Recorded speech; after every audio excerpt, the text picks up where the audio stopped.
আর একটা দোয়া শিখায় দেই, ইনশাআল্লাহ এই দোয়া করলে রিজিক তো বাড়বেই ইনশাআল্লাহ, আপনার যত ঋণ আছে ইনশাআল্লাহ আল্লাহ পাক শোধ করে দিবেন। বিশ্বাস করলেন না? এই দোয়া শিখাই দিচ্ছি, এজন্য আমাকে হাদিয়া দেওয়া দরকার, স্পেশালি আমাকে এখন হাদিয়া দেওয়া দরকার। একটা গুরুত্বপূর্ণ দোয়া শিখাই দিচ্ছি। আলী রাদিয়াল্লাহু আনহু বলেছেন, কোনো ব্যক্তির যদি পাহাড়ের সমানও ঋণ থাকে, এই দোয়া যদি আমল করে আল্লাহ পাক ওই ঋণও শোধ করে দিবেন ইনশাআল্লাহ। ঋণ কেমন জানেন? ওই যে এখন মানুষ ঋণ নিচ্ছে 1 কোটি টাকা ব্যাংক থেকে, 2 কোটি টাকা ব্যাংক থেকে, হ্যাঁ, কত বছর, 10 বছরের জন্য, 20 বছরের জন্য বাড়ি করছে, তাই না? তার ধারণা এমন যে সে মারা গেলে তার ঋণটা কেউ না কেউ শোধ করে দিবেই দিবে, তাই তো? আর আল্লাহর রসুল কি বলছেন দেখেন, একজন মারা গেছেন, নবী সাল্লাল্লাহু আলাইহি ওয়াসাল্লামের সময় একজন মারা গেছেন। তো নবী করিম সাল্লাল্লাহু আলাইহি ওয়াসাল্লাম বলছেন, এই ব্যক্তির কি কোনো ঋণ আছে? একজন সাহাবী বলেন, হ্যাঁ ইয়া রাসূলুল্লাহ, তো ঋণ আছে। নবীজি বললেন, তোমরা ওর জানাজা পড়ো, আমাকে ডেকো না। তোমরা ওর জানাজা পড়ে নাও, আমি জানাজা পড়তে চাচ্ছি না। আমি এখন কেমন করে আপনাকে বুঝাবো ঋণ কত ভয়ঙ্কর জিনিস। আপনি যে ব্যাংক থেকে 3-4 কোটি টাকার লোন নিয়ে রাখছেন, লাখ লাখ টাকা লোন নিয়ে বসে আছেন, দিব্যি সুখে বসে আছেন, এমন চিন্তায় যে আপনার মৌত হবে না। আর নবী সাল্লাল্লাহু আলাইহি ওয়াসাল্লামের সময়ে একজন মারা যাচ্ছেন, তিনি বলছেন তোমরা জানাজা পড়ে নাও, আমি জানাজা পড়তে চাচ্ছি না। মানে ঋণগ্রস্ত ব্যক্তির জানাজাও তিনি পড়তেন না। তারপরে একজন এসে বললেন, ইয়া রাসূলুল্লাহ, আমি তার ঋণ শোধ করে দিব, তার যা ঋণ আছে আমি শোধ করে দিব। তখন নবী এসে জানাজা পড়লেন সাল্লাল্লাহু আলাইহি ওয়াসাল্লাম। তা আপনার এই কোটি কোটি টাকা ঋণ শোধ করার লোক তো রেডি আছে নাকি? আছে না? সমস্যা নেই, আপনার জানাজা পড়া হবে, কারণ হুজুরকে আপনি 5,000 টাকা দিবেন, হুজুর জানাজা পড়াই দিবে, কোনো সমস্যা নেই। তারপরে আপনার মিলাদও হবে, আপনার একটা বড়সড় দোয়াও হবে ইনশাআল্লাহ। কিন্তু আল্লাহ পাক বলেছেন যে শহীদ, আল্লাহর পথে যুদ্ধ করে শহীদ হয়েছে, এই ব্যক্তির আত্মাও ঝুলে থাকে যতক্ষণ পর্যন্ত না তার ঋণটা শোধ করা হয়। এবার বলেন আমি কি বুঝাবো আপনাকে? আর কিছু বলতে হবে? তো এখন সেই দোয়া শিখাচ্ছি আপনাদেরকে, যে দোয়া শিখলে আপনারা ঋণ থেকে বাঁচবেন ইনশাআল্লাহ। কত দিবেন বলেন? আচ্ছা, হ্যাঁ, এই তো, শুকরিয়া। দোয়া করবেন যেন আল্লাহ পাকের দিনটাকে আল্লাহর জমিনে প্রতিষ্ঠা করতে পারে। আমার সাথে বলেন, দোয়াটা হচ্ছে আল্লাহুম্মা ইকফিনি বিহালালিকা আন হারামিকা ওয়া আগনিনি বিফদলিকা আম্মান সিওয়াকা।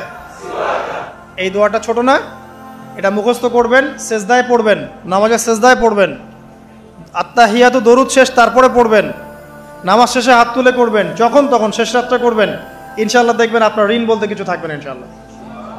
যদি থাকেও, বড় কোনো ঋণ থাকেও, আল্লাহ পাক অন্য কোনো মাধ্যমে এটা শোধ করার ব্যবস্থা করে দিবেন ইনশাআল্লাহ। ইনশাআল্লাহ।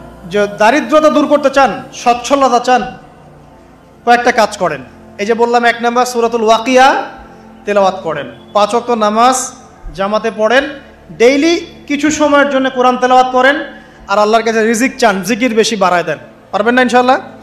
আমার জীবনে এমন ঘটনাও ঘটেছে, এটা এখন গল্পটা মনে পড়ে গেল তাই বলছি, যে 1,20,000 টাকা ঋণ আছে আমার, শোধ করার কোনো অপশন নাই আমার কাছে। আমার চোখে ধরা পড়ছে না যে 1,20,000 টাকা আমি কেমনে দিব। কি হলো, হঠাৎ করে আমরা একটা সার্কুলার দেখলাম যে সারা বাংলাদেশে ইসলামিক ট্যালেন্ট খোঁজা হচ্ছে। 2000 এটা মনে হয় 17 কি 18 সালের কথা, হ্যাঁ 18 না, আচ্ছা 18। তো হ্যাঁ, আলোকিতকে। তো এখন আমার ওয়াইফ বলছেন যে আপনি এটাতে অ্যাপ্লাই করেন। তো আমি অ্যাপ্লাই করবো, এটা তো আলেম ওলামাদের প্ল্যাটফর্ম, আমি এখানে জেনারেল থেকে আসা মানুষ কেমন করে কি। তো সে বলছেন না, আপনি পারবেন ইনশাল্লাহ, আপনি পড়াশোনা করেন, ইনশাল্লাহ পারবেন। তো আমি দেখছি আগে প্রাইস কি আছে, কষ্ট তো করবো, আগে দেখি পুরস্কারটা কি। তো পুরস্কারটা দেখছি যে একটা ওমরা করাবে। ওমরা করা তো যে কারোর জন্য একটা মানে স্বপ্নের ব্যাপার না, ওমরা করা তো সবাই আমরা খুব পছন্দ করি। আল্লাহ পাক আমাদেরকে বেশি বেশি ওমরা করার তৌফিক দেখ। আর লেখা আছে যে ফার্স্ট প্রাইজ 3 লাখ টাকা, second prize 2 lakh, third prize হচ্ছে 1 লাখ টাকা। তো সেটা আচ্ছা ঠিক আছে। তখন আমি একটা জবও করি, আমি কিন্তু চাকরিও করেছি এক সময়। তো এখন জব ছেড়ে দিলাম, জবে থাকলে আমার এখন পড়াশোনা হবে না। তারপর টানা 4 কি 5 মাস দৈনিক 10 থেকে 12 ঘন্টা করে পড়েছি। টানা 4 থেকে 5 মাস দৈনিক 10 থেকে 12 ঘন্টা, নাওয়া খাওয়া সব ওখানেই। আর যতটা সহজ মনে করছেন আসলে কিন্তু প্রতিযোগিতা অত সহজ নয়। আসলে যে কোনো জায়গা থেকে প্রশ্ন আসতে পারে, আকিদা, সিরাত, ইতিহাস, এটা ওইটা অনেক টপিক, প্রায় 36টা বিভাগ আছে। তো আলহামদুলিল্লাহ কিভাবে জানি আস্তে আস্তে উঠতে পারলাম। গিয়ে দেখলাম যে হ্যাঁ, টিভি রাউন্ডে চলে গেছে। আমি তেমন কিছুই করি নাই, আমি শুধু পরিশ্রম করেছি, আল্লাহর কাছে বেশি থেকে বেশি দোয়া করেছি যে আল্লাহ আমার ঋণ আছে, ঋণ শোধ করতে হবে একটা। এবং আমি চাচ্ছি যে এই প্রোগ্রামের মধ্য দিয়ে দিনের একটা বড় সার্কেল পাওয়া যায়, দিনী প্ল্যাটফর্ম পাওয়া যায়। তো আলহামদুলিল্লাহ আল্লাহ পাকের ইচ্ছায় সেখানে একটা ভালো রেজাল্ট হলো এবং সেখানে ওমরাও করা হলো আলহামদুলিল্লাহ। এবং ক্যাশ তারা খুব তাড়াতাড়ি দিয়ে দিয়েছে। আমি পুরো ক্যাশটা আগে পেয়েই আগে ঋণটা শোধ। এখন এই সময় কিন্তু আমি দোয়াটা করেছি, আল্লাহুম্মা কফিনি বিহালালিকা আন হারামিক ওয়া আগনিনি বিফাদলিকা আম্মান সিওয়াক। দেখেন, আমি কিন্তু জানতামও না এমন কোনো প্রতিযোগিতা হবে, আমি সেখানে পার্টিসিপেট করব, ওই ওসিলায় ওমরা করব, ওই ওসিলায় আবার ঋণও শোধ হবে, আমার কিন্তু মাথায় ছিল না। এটাই হচ্ছে আল্লাহ পাকের সেই আয়াত, ওয়া মান ইয়াত্তাকিল্লাহ ইয়াজআল লাহু মাখরাজা। আল্লাহ পাককে যে ভয় করবে আল্লাহ পাক তার জন্য রাস্তা খুলে দিবেন ইনশাআল্লাহ। ওয়া ইয়ারযুকুহু মিন হাইথু লা ইয়াহতাসিব, এবং এমন উৎস থেকে আল্লাহ পাক রিজিক দিবেন যেটা সে কল্পনাও করতে পারে না। এটা আল্লাহ পাক তাওয়াক্কুল রাখেন। জাস্ট ওই ইসমাঈল আলাইহিস সালামের মায়ের মতো, হাজরা আলাইহিস সালাম ইব্রাহিম আলাইহিস সালামকে বলছেন আপনি আমাকে এখানে ছেড়ে যাচ্ছেন কি জন্যে? ইব্রাহিম বলছেন আল্লাহর আদেশে। তখন তিনি বলছেন তাহলে আল্লাহ আমাকে ফেলে দিবেন ইনশাআল্লাহ। সেই মায়ের গর্ভ থেকে ইসমাইলের মতো সন্তানের জন্ম হলো, যেই সন্তানকে বাবা বলছে যে আমি তোমাকে জবাই করছি, স্বপ্নে দেখেছি, ফানজুর মাদা তারা, তোমার রায় কি? সে বলছে ইয়া আবাতি ফাআল মা তুমার, আপনাকে যে আদেশ করা হয়েছে আপনি সেটাই করেন। সাতাজিদুনি ইনশাআল্লাহু মিনাস সাবিরিন, ইনশাআল্লাহ আপনি আমাকে ধৈর্যশীল পাবেন। দেখেন কোন মায়ের গর্ভ থেকে কোন সন্তান। তাকে কি বাবা মানুষ করেছিলেন? না, তাকে তার মা মানুষ করেছেন। তো ওই রকম তাওয়াক্কুলকারিনী হাজরা আলাইহিস সালামের মতো মা যদি ঘরে ঘরে থাকে, বোন আর স্ত্রী ঘরে ঘরে থাকে, তখন ইসমাইলি প্রজন্ম আসবে ইনশাআল্লাহ। আর আমাদের মতো এই যে এখন দেখছেন না কি হচ্ছে, মারামারি, কাপড় খোলা, কাপড় ছোট, ব্লাউজ সারাসারি, কি চলছে মাশাআল্লাহ। মানে কি যে চলছে ভাই জগতে এখন, বলতেও গা গিনগিন করে, ভাবতেও গা গিনগিন করে। কিছু কিছু নসিহত করব, এটাতেও মন থেকে একটা বাধা চলে আসে যে আসলে কি করব, কি বলবো। মানে একটা বিষয় থাকে না যে পরিস্থিতি এমন খারাপ যে কথা বলার ভাষ্য থাকে না এমন একটা, যে আপনি হতবাক হয়ে গেছেন, বাকরুদ্ধ, যে আর কি বলবেন। এখন এই বাকরুদ্ধ হওয়ার সময় চলতেছে, বাকরুদ্ধ হওয়ার সময়, মানে বলার আর কি নাই, কিছু নাই, কি বলবেন। আস্তে আস্তে কাপড় খুলতে খুলতে খুলতে খুলতে খুলতে খুলতে এখন বিকিনি পরে ঘুরতে চায়। এন্ড বলে যে কয়দিন পর বিকিনি পরেই ঘুরবে। দেখেন, মানে ওরা চায় যে পশ্চিমারা যেমনে চলে অমনেই চলুক সবাই। ওটা কি লজ্জাশীলতার পরিচয় হলো? আশ্চর্য একটা বিষয়। মানুষকে দেখেন, মেয়েরা কলেজে পড়তে গিয়ে মেয়েরা কি করতেছে এখন দেখেন, কলেজে পড়তে গিয়ে মেয়েরা কি করতেছে দেখেন। আর আপনি আপনার মেয়েকে কলেজে ওখানে পড়তে পাঠাচ্ছেন, ওখানে হোস্টেলে রাখছেন, যেখানে একটা মেয়েকে নবী সাল্লাল্লাহু আলাইহি ওয়াসাল্লাম মাহরাম ছাড়া সফর করতে নিষেধ করছেন, সেখানে আপনি আপনার মেয়েকে কোন শিক্ষায় শিক্ষিত করার জন্য রাতের পর রাত সেখানে কাটাচ্ছেন? আর তারা নিজেরাই বলছে যে মেয়েদেরকে ফোর্সফুলি যৌন কাজে বাধ্য করা হচ্ছে। মানে ইজ্জত চলে যায়, যাক ভাই আমার সার্টিফিকেট চাই বিষয়টার, নাকি ইজ্জত যাক, কতজন আমার সাথে কি করে করুক, বাট আমার একটা সার্টিফিকেট চাই, একটা অনার্সের একটা মাস্টার্সের সার্টিফিকেট চাই। এটা দিয়ে আমি বিসিএস ক্যাডার হব, এটা দিয়ে আমি প্রাইমারি স্কুলের টিচার হব, এটা দিয়ে আমি জাতি গঠন করবো, নাকি? পরে এরাই তো আপনার ঘরে বউ হিসেবে আসবে, মানে আপনার কি অবস্থা হবে চিন্তা করেন এখন। তা আমরা আসলে ভাই কোথায় আছি এখন? আল্লাহ পাক আমাদেরকে বোধোদয় দান করুক, আমরা দোয়া করি। তবে একটা হাদিস না বললে আমি এখান থেকে সরতে পারতেছি না। এই কথাই নবী সাল্লাল্লাহু আলাইহি ওয়াসাল্লাম বলেছেন, হুবাহু এই কথাই, একদম এটাই, যে ফিতনা ধেয়ে আসছে, লা ইলাহা ইল্লাল্লাহ, ফিতনা ধেয়ে আসছে। তার স্ত্রী জাইনাব বিনতে জাহাশ তিনি বলছেন, ইয়া রাসূলুল্লাহ সাল্লাল্লাহু আলাইহি ওয়াসাল্লাম, আনুহলিকু ওয়া ফিনা সালিহুন, আমাদের মধ্যে সৎ মানুষগুলো থাকা সত্ত্বেও কি আমরা ধ্বংস হয়ে যাব? সুন্দর প্রশ্ন না? নবীজি বলছেন নাম, তোমরা ধ্বংস হয়ে যাবে। ইদা কাসুরাতিল খাবাস, যখন এরকম নগ্নতা, বেহায়াপনা, অশ্লীলতা ছড়িয়ে পড়বে, তখন সৎ অসৎ, আলেম জালেম সব ধ্বংস হয়ে যাবে। জাতি গঠন করবেন, সব ধ্বংস। আল্লাহ পাকের গজব সময়ের ব্যাপার মাত্র। আল্লাহ পাক শুধু আসমানি বালাই দেন না, জমিনি বালাও দিতে পারেন। আল্লাহ পাক মুসলিমে ফাসাদ লাগিয়ে দিতে পারেন। আল্লাহ পাক বহিঃশত্রুকে আপনার উপর চাপিয়ে দিতে পারেন। আল্লাহ পাক দুর্ভিক্ষ দিতে পারেন। আল্লাহ পাক মহামারী দিতে পারেন। আল্লাহ পাক কুন বললে ফায়াকুন হতে পারে। সে আল্লাহকে ভুলে গিয়ে এইসব প্রগতিশীলতার নামে যখন নগ্নতার চর্চা হচ্ছে, অশ্লীলতার চর্চা হচ্ছে, আর আমরা এগুলো সব মুখ বুঝে সহ্য করছি, মাদক, পর্ন, জেনা, ব্যভিচার সব চলছে চোখের সামনে, আমরা কিচ্ছু বলার নাই, সুদ ঘুষ সব চলছে। এটা সময়ের ব্যাপার যে আল্লাহ পাকের গজব কখন আসবে।